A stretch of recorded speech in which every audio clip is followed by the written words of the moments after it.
Hey, what's going on, everybody? Steve here, Raiken Profit, and we are back with Mr. Romer the Romer. How's it going, man? It's going, man. It's going. Back in the States and ready to talk about some OA. Yeah, I actually want to talk to you about what's it like, because there's a lot of people that we've helped start book selling businesses. And I've noticed, like, over the years, what happens is a lot of booksellers, they end up transitioning to other models. Like, they move into online arbitrage, or they go into retail arbitrage. Wholesale is very common, even private label. So I kind of want to talk about your transition. I mean, you're obviously still selling a ton of books, and we're not here saying not to sell books. Talk about your transition from book selling to online arbitrage over the last 6 months or so, and how everything's going with your business. Yeah, it's definitely a lot different than book selling. In a lot of ways, it's more scalable. You quickly have a bottleneck on how much you can actually spend, which is like the obvious reason why a lot of people don't do it.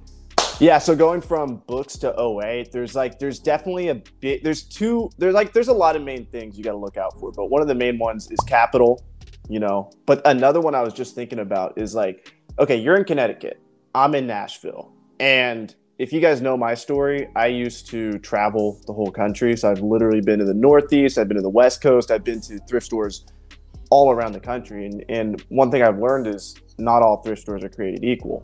In the Northeast, especially if you're up in that region, has really good product, So you're limited to your geography when you're doing any type of cherry picking, whether that's eBay cherry picking, like when you go out to garage sales, thrift stores, whatever, or whatever you're doing, like literally you're limited. Even bulk books to an extent, unless you're paying for massive, loads of books to be shipped across the country, that's a different story.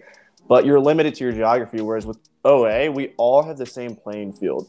We all have access, metaphorically, to an infinite amount of thrift stores. Like there's literally like the thrift store becomes Target.com or Walmart.com or all these different websites you can go and source off of. And it becomes who is going to be able to find these deals. And like there's so many deals. Like there's literally, like I say this about Goodwill, like any Goodwill you walk into, there's probably hundreds of thousands of dollars profit. A lot of people don't want to believe that, but it's probably true. Like if everything in that store sold at current market value on eBay or Amazon, that exact moment, I wouldn't be surprised if it would be like 100,000, 200,000, maybe even like 1 million for some bigger Goodwills, And that's the same thing with all these stores online. There's so many. My mom's like, why are you able to buy a product on this website? Like Dick's Sporting Goods, for example.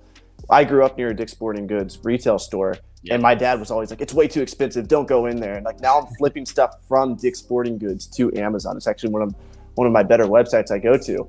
And there's just a lot of potential, just because there's so many other products than just books. Books are like one of the biggest categories on Amazon, but there's so many other categories. So when you open the door to all categories and you open the door from thrift stores to all retail internet stores, like there's literally like, just do the math. Like there's, as long as you're looking and as long as like, there's so many different techniques, you can find a lot of stuff. And that's what gets me really excited about it. So obviously, for anyone watching our channels, you would know that we're huge advocates of selling books. I know why I recommend selling books to people before online arbitrage and wholesale, but why do you recommend that people start with books before jumping into online arbitrage? Because of course, we're talking about OA's a great opportunity because it's a level playing field. There's tons of deals. And obviously, in order to scale a business, you've got to be able to find more inventory that has some built-in profit. So why start with books and then, why transition out of it? I think it depends. There's two different types of people. There's the person that has more time than money, and that person should start with books. But then there's a person that has more money than time. So if there's somebody who found your channel and they make a decent income, they have a decent bank account, then maybe you shouldn't start with books. Maybe you should start directly with OA or wholesale because you have the capital. And it also has a lot to do with your geography. Like I do think people should start with books if you have like less than 5,000, because you can take that 5,000, you can spend it on, you won't even be able to spend it all on books because the money's going to come back to you. You could try and spend $5,000 on books, and as long as you're getting books that turn green, according to Scott IQ, you would be hard pressed to be able to spend that 5,000 and not have it grow to like 10,000 against your will. I remember in 2019, I was spending like $1,200 on books each month. I was trying to source 1,000 books a month. I was probably spending like closer to 2,000. And I just remember like thinking, this is so much money. Like I was like, but the thing is, like, it came back to me so fast. So like it wasn't an issue after a while. So, I mean, if you're somebody that has more time than money, like you can make 6 figures selling books in your first year if you truly work for it. Like your mom does well with books, and she could be doing 5 times as well if she scanned a little bit faster, if she used better apps, if she truly worked 8 hours a day. Imagine where she could be, you know? Did I give you the news? I've been trying to get my mom to use a third-party listing software for the longest time now, and I finally got her to use some third-party listing software, man. I'm pumped up, man. And now she's actually going out and using the Natamoo that I gave her as well. You know, like back to what you were saying, there's no right or wrong business model. Some people just want to make a little extra money. They want to have fun. They want to go out there sourcing. And now that I've been really building my OA business, I'll tell you right now, going to thrift stores is so much more fun. You know, it's a lot of work, but it's definitely fun. And to kind of touch really quick, Avery, on your note before about starting with books, I always recommend starting with books just because when you're new, you're going to make a ton of mistakes. Yeah, that's very true too. That's a very valid point. And one thing I always learned from you is when you learn the skill of selling on Amazon, you can translate that over to bigger and better things down the road. Once you learn how to scan, once you learn how to list, once you learn how to ship, once you learn how to reprice, you can move that into something bigger and better with books in and of itself, maybe buying Gaylords or pallets, or maybe you start your own thrift store or something or whatever, or you jump into wholesale or whatnot. So let me ask you, I want to talk a little bit more about OA. So you're still doing books. I know you're still running restrictedinventory.com. I know you still got some book deals that you have going on behind the scenes. Every time I'm hanging out with this guy, he's picking up his phone and he's got deals with libraries and everything. But what's the update with your OA business? If you don't mind sharing any numbers, or are you making money? What's going well? What's not going so well? 100%. Yeah, great question. I just made an Instagram post last night, so I'll try and make this make sense to people. Okay, let me actually take a step back because I think the numbers I posted on Instagram last night confused people.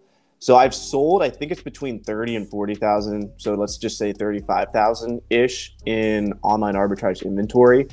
And out of that, I've made a true $3,000 profit. And that is actually, it's more sales than that. My spend was around 35,000 to make $3,000 profit, which sounds like really bad, but it's really not that bad because I dove in head first.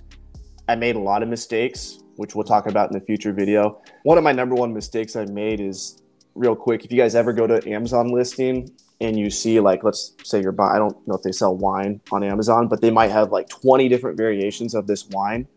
A big mistake I made was looking at like a shoe listing that was like a top 5% shoe listing on Amazon, but they had 20 different variations or more.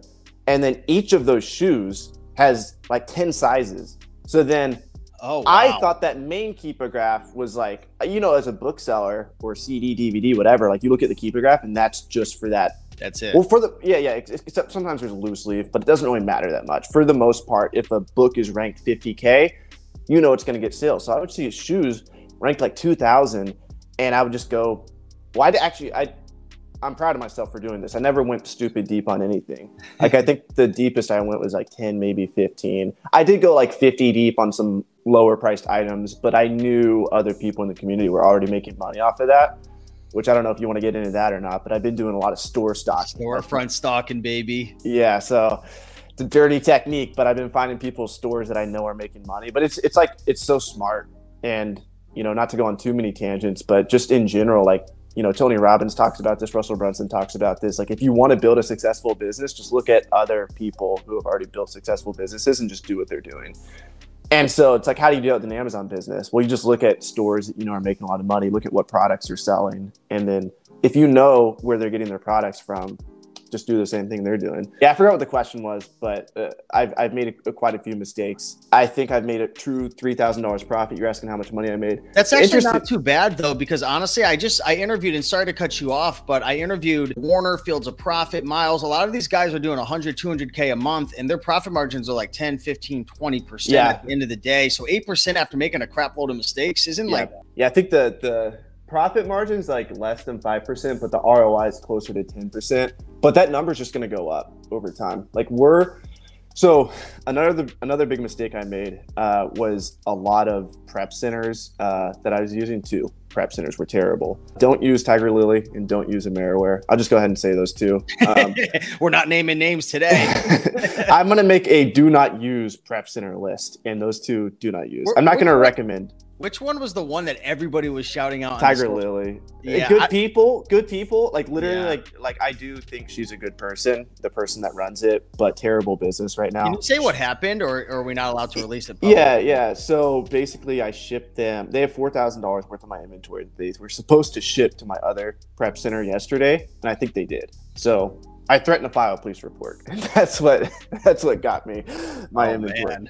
Anyway, the Ameriware, it's half my fault, half their fault, but like they still have like, basically I have like probably $120,000 worth of inventory inbound to Amazon right now. So that's why I keep telling people I'm about to have a $250,000 month, because it's textbook season and all my OA stuff's about to touch down at the same time. But speed is huge. I didn't realize how big of a factor this was, but And like, even if you live in like a non-tax-free state, which if you're doing OA, you should ship your stuff to a tax-free state. By the way, Pennsylvania, you can ship clothing and shoes tax-free. I didn't know that.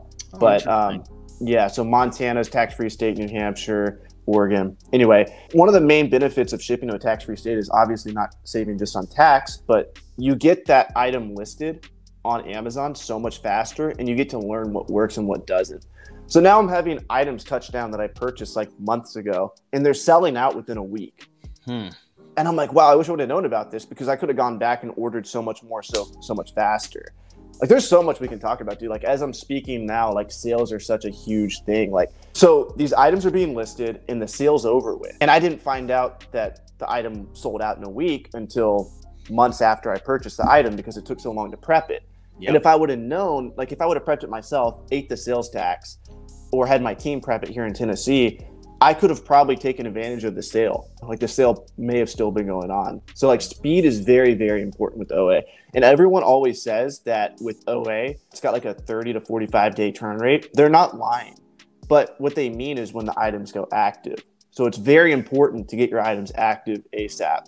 And like, you can get these items from these retail stores in like 2 to 3 days. So if you can get the item in 2 to 3 days, if you can prep it in a day or two, and if it can arrive, it's up to Amazon at that point. If it can arrive at an Amazon facility within like a week or two, maybe 3, like you can totally sell out really fast and get your money back. So right now, we don't have a ton of time on this video. I'm going to ask you a couple more questions. Right now, are you doing all the sourcing and stuff yourself, or do you have a team who is running the business for you? Yeah, so I have 3 VAs. I think I have 2 now. I think one might have just left. She hasn't logged in 2 weeks. She keeps taking time off. Anyway, so basically I'm like the captain of the ship. I take all this information. I know that this website has a sale. I know that this product's doing really well. I know that this storefront in particular is like doing really, really well. So I feed my team the correct information, but they're doing all the legwork. Like, they are going to the listing, they're looking at the Keepa, they're filling out all the information. They add everything to the spreadsheet, and then I'm the one that makes the purchasing decision. So I go in every morning. I actually just shot a YouTube video. I don't know when it will be published, probably the next 2 weeks, but I just spent like an hour going through all the leads that my VAs found and just walking through my thought process on purchasing the stuff. So that's kind of our flow right now. I'm definitely, like, I've always preached to people, you want to be detached from working in your business, but with OA, you have to be in your business. You're going to be hard pressed to like make this a business where it's 100% operating on its own. That's why I'm dabbling in wholesale too. Like, OA and wholesale, I was talking to you on the phone privately a couple weeks ago, like they're the same exact thing. Like, when you're ordering like 300 units from a retail website, how is that any different from wholesale? You know, other than like the distributor setting up the account, all that, but it's like, essentially it's the same thing, you know? Yeah, I feel like the biggest difference, because I've been doing a lot of research into buying wholesale from distributors, which is probably what I'm actually going to go towards, because in the past, you know, I've promoted the wholesale formula for years, and I actually didn't realize, like, I thought that was the only way to really do wholesale, where you have to build a relationship with the brand, and then add tons of value. And I think that way you can make a lot more money long term. I feel like it's a better business because you can literally get exclusives. There's a lot of rules in terms of like how many people could sell with distributors. Based on my limited knowledge, a lot of times there could be a ton of people on the listing, but you can easily, like, you can just get access to products like this and get your capital to work instead of having to like build these huge relationships. And yeah, well, I think this should be the flow. I think you should take the wholesale formula, like brand direct approach. Not like they created it, it existed before, but you go brand direct. If the brand tells you no, it'll list to distributors. So like always go brand direct first. If they say no, get a list of distributors. And that's your approach. And then you just have thousands and thousands of companies to contact. That's what we're doing right now. Interesting. So, hey, back to what we were talking about, because I really wanted to ask you, for me, you know, we're going to be talking on your channel after this about my eBay to Amazon OA journey, how I've scaled up to 23,000 now, which I'm excited about. For me, I don't have to try to look for deals in terms of like sales going on and stuff. Like, we have a whole list of items and like we have a whole system we'll talk about on your channel. But it, like, for your method and for what like you and Miles and Warner are doing, it seems so intimidating to me, being someone who like doesn't know anything about how to find sales and coupons. I know it's a huge topic, but can you talk a little bit about like, how do you keep an eye out for these sales? Like, is there a rhythm and a flow to it? Kind of like your salsa classes or Monday, Wednesday, Friday. Like, do you know Walgreens certain days? Like, you know what I mean? It is like that. There's websites that have these random sales all the time, but they're pretty systematic, periodic. Like marketing ploys, kind of like it's half off, but it's yeah, and it is half off. But you know, they're trying to, and we can take advantage of that as resellers. So just look for the cadence, and there's like a few websites. This is kind of like my theory. There's like, so once you start doing storefront stocking, you find people that buy items from the same stores you do. You know, and so you have to like build this list. You know that, and like you can find different communities, like Taylor, for example. I won't say the name of the product, but he texted me the other day, like he's making bank off this product. He shared it with me. And that's another cool thing about OA is you can share leads with each other because they have order limit quantities. Like you can't go super deep. So it's like, if he knows he's making bank, he might as well tell me and then I'll return the favor later because he can't go all in anyway because these websites are going to cut him off. But in terms of like, there's a lot of different websites. I'll go ahead and drop some gold here. Miles told me about this. He dropped it on my channel so I can share it. NikeDiscountCodes.com. It has some dashes in the website. But if you type in NikeDiscountCodes.com, you can find it. You'll know the website when you see it. It's like Nike-discounts-codes or something like that. That's one. Obviously, sign up for every single text list you can, every single email list. I mean, you know this. I know you study like marketing emails. Like you read all the competition's marketing emails. Same thing with arbitrage. Like sign up for all of these lists. You're just going to get hammered with all these different deals every single day. And then I forward those deals to my team. I think this is ethical. We always talk about ethics and stuff because I run a business myself that people try to take advantage of sometimes. Restricted inventory, like free shipping, or like I have an affiliate program. Am I going to get mad if somebody signs up through their own affiliate link? You know, at the end of the day, I'm like, okay, you're hustling, whatever. I'm going to give it to them. I hustled a lot back in my day. Like I would get free Starbucks coffee all the time. I had the free cup and I would just travel the country, and I literally didn't pay for a medium-sized Starbucks coffee for like. I'll tell you guys real quick before we end this, because we're going to have to jump on your channel.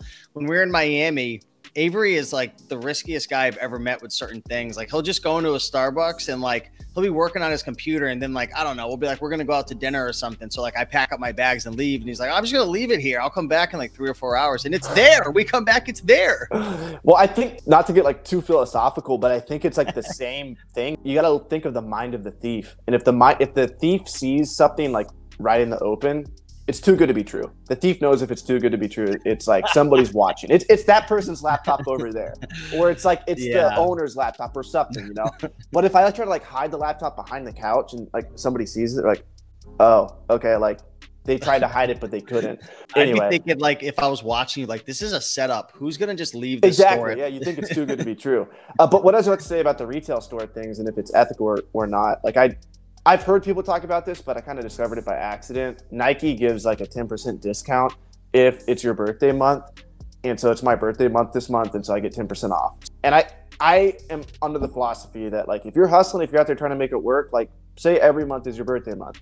Like that's my ethical code, at least. Like I know it's like unethical, but you know, at the end of the day, like these companies, they want sales, they want business. And like, I think you're not necessarily exploiting the business. And I don't want to get like all Bernie Sanders on everyone's ass, but these companies are huge, you know, like these are huge companies. And I don't know. That's my philosophy around that. Say every month is your birthday, get the 10% off.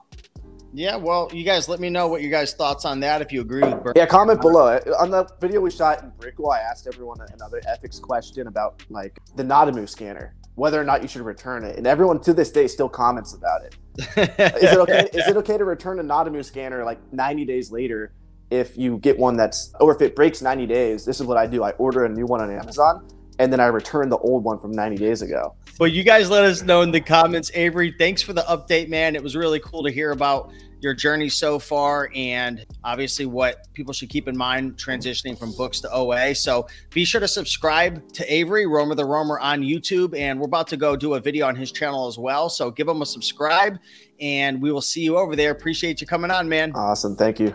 Bye.